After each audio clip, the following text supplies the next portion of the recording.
It's been way too long, so it's time for another unboxing video with Lucy. Hi folks, I'm Matt Easton of Schola Gladiatoria and Easton Antique Arms. This is Lucy Easton, my wife, and this is my box. In fact, I've got two boxes here, and I thought it's been absolutely ages since we did unboxing with the Eastons, and I know they're not the most popular videos in the world, but those of you who do like them, really like them and ask me to do them, and I haven't done one for ages, so here we go. I'm here for the hardcore fans. This is going out to you, you know who you are. So I've got two boxes here. I've been buying loads of stuff recently, and for the eagle-eyed amongst you, so there's a link down below to the Easton Antique Arms website, and you will notice there isn't a huge amount of stock on there, and that's because I've been incredibly busy over the summer because school holidays and other things like that. So we've been away a bit, and I've had other work and blah, blah, blah. So, however, there will be a lot of stock going up on the website soon, and I have therefore started buying again, and this is some of the stuff that's turned up. So, without further ado, let's have a look, and the game you have to play is, as we're unraveling it, can you guess down below what the thing is going to be? And Lucy's going to guess as well as I pull the things out of my packages here. And that package is really short. This is short, and we'll find out why in a minute. So obviously I know what these things are, but can you guess as we go along, and can Lucy guess? So here's the first object. Give it a squeeze and tell me what you think. I don't always talk like this to Lucy. I'll talk in a more normal way from that. Saying give it a squeeze, which I then immediately did and realised that it's not inside any kind of a scabbard, was a pretty daring move on your part. Oh, is it not inside the scabbard? It really isn't, so thanks for that. Fortunately... Health warning, don't try this at home, kids. And fortunately, I didn't squeeze too hard. That's what she said. That's literally true.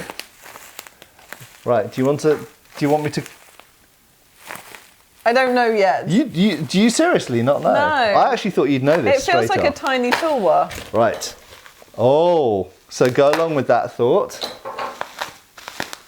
You're onto something, Lucy. Oh no. Do you guys know? So she says it feels like a tiny Talwar. Is it perhaps a tiny Talwar? Could it just be a tiny Talwar? It feels like a tiny Talwar. I would really like that. It looks like a tiny Talwar. What should we call this thing? Maybe... There we go, right. Be careful. Thanks. It's like a Talwar and a Kukri had a baby. Oh, that's cool. No, it's mine now. Let's show this to the camera. No, so hang on. Yes. This is like a Talwar on a Kukri handle, right? Sorry, a Kukri on a Talwar. That would be really badly the weighted. other way around. But this is a crazy hybrid. So that's there we not go. A thing, right? So some of you out there will know exactly what this is. Is it a familiar thing? With these. Yeah, it's a thing. So it's a Talwar hilt with a Kukri blade. How have I never seen this before? Have you not? No, it's so cool. Yeah. Give it back. It's pretty cool. I'm not sure whether those two have always been together. It looks like a marriage of two things, but they are absolutely a thing that we find. What are they called? They don't, as far as I know, they don't really have a name. A baby Talwar Kukri. You call it a Kukri, but you can see this Kukri has two fullers, and it has some decoration up the spine, and it has some decoration on the Talwar hilt. So basically, that is a Talwar hilted Kukri. It's mine. Yeah. You're not selling this. Yeah, I am. No. Yes, I keep too many things. Let's get on without any further ado to the next object. If you've got any questions about these below, but I might do a dedicated video about these if you like. But isn't that a cool thing? He's not selling that. Talwar hilted or sword hilted. That's cool. Next package. So what's this going to be? I really like this new presenter voice. I'm going to squeeze this one a little bit more carefully. Yeah, be careful. I don't think that's got a... Sheath or scabbard? Do you think that the container for a blade for a Kukri should be called a scabbard or a sheath? Some people say that scabbards are for swords and sheaths are for knives. Some people say that a scabbard is where you have a hard liner like wood inside, and when it's just leather it should be a sheath. Personally, I don't give a damn. Whichever you like. I think sheath, scabbard So are I interchangeable thought terms. scabbard for anything that was like nearly sword-sized or sword-sized, and sheath for anything small dagger-sized, I think was what I had thought. So I know the shape of this, but I don't remember what they're called. Oh, really? I want to say Describe Chris, it. but I know that's wrong. You think it's a Chris? No, I don't. It's a word like that. It's a similar thing. Christopher. Let me open it. Go on then. Oh. Just tear it. Just tear it. No, you do it then. Oh, actually, this needs the knife. The trusty laguiole. Not so trusty. No, Open it a bit and then let me try and guess a bit more. that's what I'm trying to do. So it's got a bendy blade. A bendy blade, like I think. like. Did you know? Apparently, there's a lightsaber which functions like a whip. There isn't, In because they're not. that new Star Wars that we started watching and then stopped watching. We had to stop because go. it didn't have a plot. It was just boring. It was so sad. The coolest character was the. Why are we talking about Star Wars? Let's stop talking about Star Wars. Right. Oh, it's not a bendy blade thing. It's just an Ooh. enormous kukri. That's nice. That is a big one. So can I tell you, within the packaging, it felt like the blade Ooh. then went back. So That I didn't way. realise from the auction It's pictures just a really that this big was kukri. such a beefy big. Oh, that's nice. That's cool. But it's big, but it's light. I love the multi-fillers at the back. Look, it's got some numbers on it, so it's a military issue one. That's probably from about World War One, and I'm guessing this is from the Nepal cache, which Windlass, Atlanta Cutlery, and various other people, IMA, got their hands on. So that's nice. It really felt like it was bending That is- upwards. I'm confused but delighted that it's a kukri. That's Who a would have nice guessed kukri. that Lucy, of all people, wouldn't spot that it was a kukri?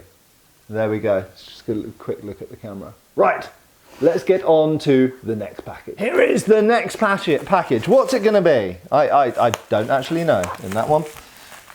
I remembered that there were a couple of kukris, but I can't. Do you think this is a Chris? No, but now I'm like, I think everything's just going to be a kukri now. Because the other two were. It might be. And you could have just bought. But maybe lots from if it Simmer. is a kukri, maybe it's another unusual kukri. It's not got a kukri guard. Oh, I've just remembered what this is. What? This is two things. Is it two things? There Well, is no way this is one thing. That is two things. Let's start opening up this It's bad like- boy or bad girl. If there's Equality and badness. Let's see. if there's one thing in there, it's the weirdest thing that you should do a video of Todd about. Todd?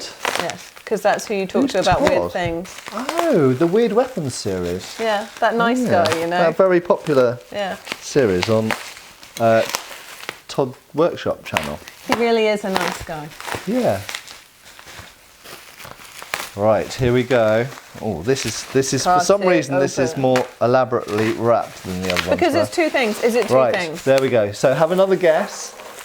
So I'm And also, get posting in the comments down below. Do you like the ASMR effect of bubble wrap? I don't like the term ASMR. Okay, it's not What two does it things. stand for? I don't know It's- what it stands for. Can I just explain that it was understandable that I was thrown off? What is this? Show the camera. What is it? It's shiny. Careful of it. Yeah, stay away from the. Actually, do you want me to draw it? Because I just. Only because I'm Just so in case. deeply confused. Oh, that's awesome. Is that some kind of stone handle? Oh, I can tell you. Oh, it's stuck. I'm really glad that you said that because I thought I was just being Hold really on, weak. Let's put this in here. Now I'm just going to lever it slightly. There This we is go. not going to end well. No, just levering it. There we go. Pro tips here, folks. Always push towards the back, so we know it's a kukri style blade. You can tell from the scabbard. So always push towards the back and hope that it doesn't have a false edge. Oh. Oh. Okay. Oh. Aesthetically, Right. I don't love it as much as the marriage of Talwar thing, but that's So, cool. do you know what this is? I do. It's a kukri with a wrong guard. So, For those of you who haven't yet watched my video on Anglo-Indian hunting knives, pause this video and search for Anglo-Indian hunting knives. I think I'm going to have to watch this video on an Anglo-Indian hunting knife. We'll come back to the blade in a second, and we'll come back to the scabbard in a second, which is also very nice and has the original belt hanging fitting on it, which often get lost. So the grip here, or hilt, well, the grip specifically is jade. Okay, it has a jade grip, so it is stone gripped. And so that wasn't a stupid question. No, it does have a stone grip. Exactly, it does. That's crazy. Yeah. And we've not had one like that before, have we? We? Well, I like to take ownership of your yeah, I noticed things. that. Yeah. That's cool though. And you notice it has a hidden tang, so it has a full tang that's hidden. It actually has rivets, I think. It's not very well hidden. It has pins. It has pins that go through the grip, and then this is a strap that goes around, and the tang's hidden inside. But if you look at the shape of this guard, with that kind of reversed S shape, that is typical of British Indian, Victorian, Edwardian era hunting knives and hunting daggers. Now the blade, those of you who watch a lot of my videos will remember that I have another hunting knife hilted kukri blade, and it also has this big false edge, just like this one has up here. So it's almost certainly from the same workshop as the other one. And an interesting detail is there is a museum in Winchester which has one of these.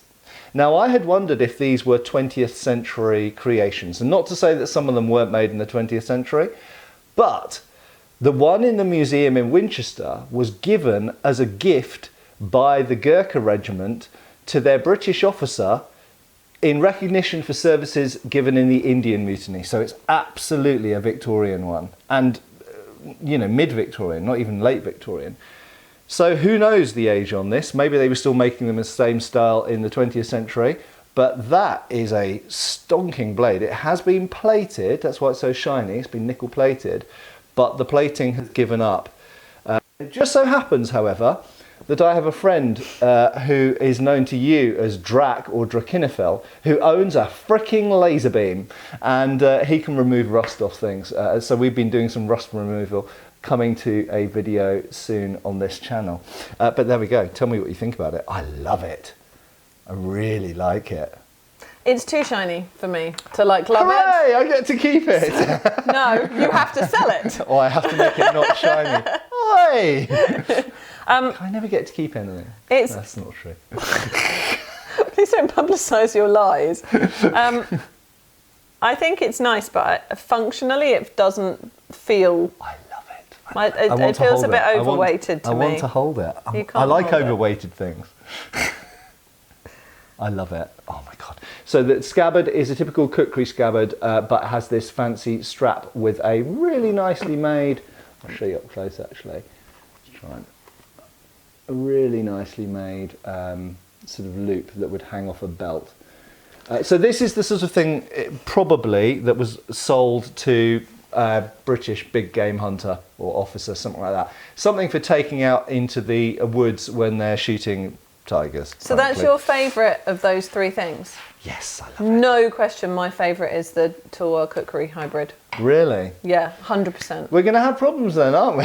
Right, I mean, okay. Just keep all the things and don't sell any of them. So without any further ado, it was 3 kukris. However, what I have here is a long box. What do you think might be in the long box? Get posting down below. Sword. Do you reckon? What an outrageous idea. Get posting down below, but what type of sword? Or is it a sword? Maybe it's a mace, maybe it's an axe. Let's see. Oh, mace. Okay, the first of, I think, 3 objects from the long package. Here it is. Objects, not swords. Very specifically interesting words. What do you think this is, Lucy? Careful not to hit the sofa. I mean, it's not in the scabbard. Oh, it's got something on the end. Yeah, it is, I think it... I'm not even going to say, but it feels really weird on the end. Okay, it's a curved blade, single-edged. Let's see. No, hang on. I think that it is... I think you know. I can see in her eyes she knows what it is. Can you remember the name? I know you know what it is. I don't remember what it's called. Can I draw Who you? likes them? Gavin. Oh, no. Gavin doesn't like them. Well, I mean, not especially. It's someone else I was thinking of. I mean, I know what it is, but I don't remember what it's called. Let's see. Let's get Is the its summer name up. a number? No. Well, then, that's good, because it gives me If it's some what I time to think it is, remember well, I'm not going to say in case I'm wrong, and that's one of the other ones. Let's see. Let's get the. I really need to sharpen this open now.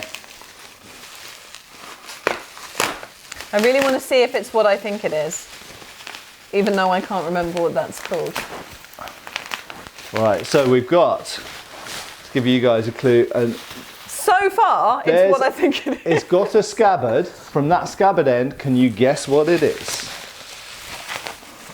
You need some kind of like jolly tune for this part. Go on then. I mean, you probably don't want a jolly tune produced by me for this part. I'm pretty sure they do at this point. Just end up singing Taylor Swift and everyone would change the channel. Change the channel because I'm that old. So, I shall reveal it. Dun, dun, dun, dun. You get posting as soon as you realise what this is. I know some of you are going to know. Oh, look at that. I'm revealing it inch by inch. Come on. Who knows what that is? Let's pull that label off. There we go. And... I want to say cutlass, but... So it is a form of cutlass, but it's But there's a specifically word called... for it. Don't tell me, don't tell me.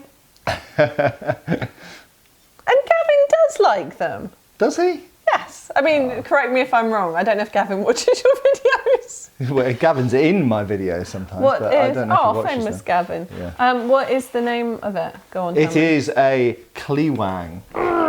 It's a Dutch cutlass, and in fact the Americans... It is a cutlass though, isn't it? Yeah, the Americans, I think we've probably got some American viewers out there. Say hi if you're American. The Americans copied it as well. It was a very successful design. So Klewang actually is a type of Indonesian or Southeast Asian type of single-edged sword, bush knife, sword, short sword. And the Dutch, because the Dutch East India Company ruled that part of the world at the time during the colonial era, and they copied the blade, but they gave it essentially a saber hilt, and very successful. And the Japanese, when the Japanese expanded at the beginning of the Second World War, they conquered some of these areas and they captured a load of these, and they didn't, because the Japanese didn't like saber guards, they cut them off. So you do find ones with the guards cut off, and they are called heiho Klewang, and the heiho ones are generally speaking worth less, but they're quite common because they were used by the Japanese as bush knives in the Second World War. And the Dutch colonial troops and Dutch troops used these as a sidearm in the jungle. They used them obviously as weapons, but they also used them a little bit, I think, probably for cutting back foliage as they were going through the jungle. And there's a manual. There's people that study the use of the Klewang in the HEMA community, and there's a manual for their use, and they even show holding the rifle in the left hand while you're using the Klewang in the right hand. It's really, really cool. I like this. This is cool. It is cool, and I know someone who wants one of these, and the person I was alluding to is Darren, who I know will be watching. Oh, I didn't this know video at some Darren point. likes them. Darren freaking loves these, and this is one by Mills Co.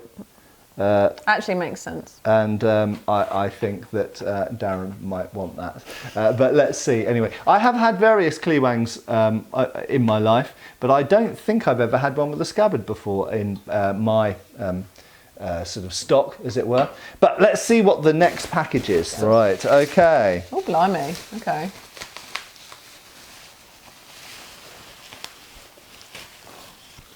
Oh, well, it's definitely a scabbard. What can you tell me about that? It is a scabbard that is relatively old or very unloved. There we go. So what might live in a scabbard like this? Katana. Who might live in a scabbard like this? A katana? It's curved. It's long. The shape of that. Oh, okay. There's the clue. So when you see scabbards shaped like that, they're very often for a specific type of sword. Let's see. So let's get the sword out. Is it a type of sword that I would know? Oh yes. This is a type of sword you know only too well. Well, it's not a backsword. Probably not a backsword, no. Oh, okay. It's a Talwar. It's a Talwar. Right, let's get this open. So Lucy has correctly identified it is a Talwar. It's a long one. Well, or is it? Or is it long packaging? I don't know. And I don't know because obviously the way that I buy things means that I don't always know how long they are or how big they are. As you saw with that knife-handled kukri, I was surprised when it came out. And it Did was you think also, that was smaller? Well, I was a bit dubious about the quality of it actually, but it turns out it was better quality than I had imagined. Well, that's always nice. That's the way round you want it to be, isn't it? Yeah. All right. Oh, we're nearly there. Oh, rustier than imagined. Although I should have guessed that from the sad state of the It is super rusty, and therefore it's another one for... Now, would you call that relic condition? No, not quite. So relic looks like it's archaeologically very rusty. Oh, but the blade's all right. But the blade's good. Oh. And it is big, actually, for a Talwar. That is long, see? Right, there we go. Tell me what you think. It's a big one. That is a big fighting Talwar. That is big, and it's a slightly different shape, maybe, than I was expecting it to be as well. So, yeah, I mean, most Talwar are about that long. So it's about 6 inches longer than your typical Talwar, I would say. It's a big one, and it's got good distal taper as well. So this type of blade is sometimes they can be European blades. I don't think this one actually is at all. This is an Indian made blade, and it has the so-called Indian ricasso, which is a little blunt bit up here. Usually it's about the length of the languette. In this case it's actually shorter than the languette, and that's quite a nice hilt actually. It is rusty, but it's got quite robust and good quality form. The blade's in much better condition. It should clean up quite nicely actually. And that's probably, looking at it, I mean it's definitely 19th century, but it could be earlier rather than later 19th century. Could conceivably be late 18th century as well. Did your hand fit in it? Funnily enough, it does. That's actually, cool. It's a fair size. There's a little bit of movement of the blade in the. Wasn't as much as I was expecting, given the rusty of the hilt, though. Yeah, and you can just see some remnants of silver plating. So I think this was originally a silver-plated hilt, where the rust has caused the silver to come unstuck essentially from the steel underneath, and it has got it's got a nick from another blade in there. Yeah. And up here, and those are I'll see if I can show those on camera because that's kind of interesting. Where is it? I've lost it now. Ah, there. So you can just see there. There's just where my finger is there. There's a little nick, and just a bit further up, there's some other nicks. Trying to focus on something else. There are a few little nicks up here, especially there, from other blades, which is always interesting because we talk about edge damage and parrying and stuff like that, and regardless of whether you're trying to defend with a sword or whether you're just trying to hit someone and they're trying to hit you, the swords will often hit each other. So regardless of whether you avoid blade contact or seek blade contact, blades will contact. So was that the last one? Because you that was the last one, yes. That's a shame. So there we go. So 3 kukris, 1 Talwar, and a Dutch East India Company Klewang. Somewhat different. So no British swords tonight. No British military swords. I bet some of you, when you posted down below, guessed that there were going to be some British sabres, and you were wrong this time. But there'll probably be British sabres next time we do one of these. Anyway, thanks a lot to Lucy for joining me for this video. Thanks a lot to you for watching. Let me know down below how many you guessed right, or any other information that you know about the things that I've shown, or things that would you like me to do a dedicated video on any of these. So, thanks Lucy. You're very welcome. Bye bye people. Bye. And we'll see you again soon for another video on Schola Gladiatoria channel. Cheers folks. Thanks for watching. We've got extra videos on Patreon. Please give our Facebook a like and subscribe if you haven't already. Cheers folks.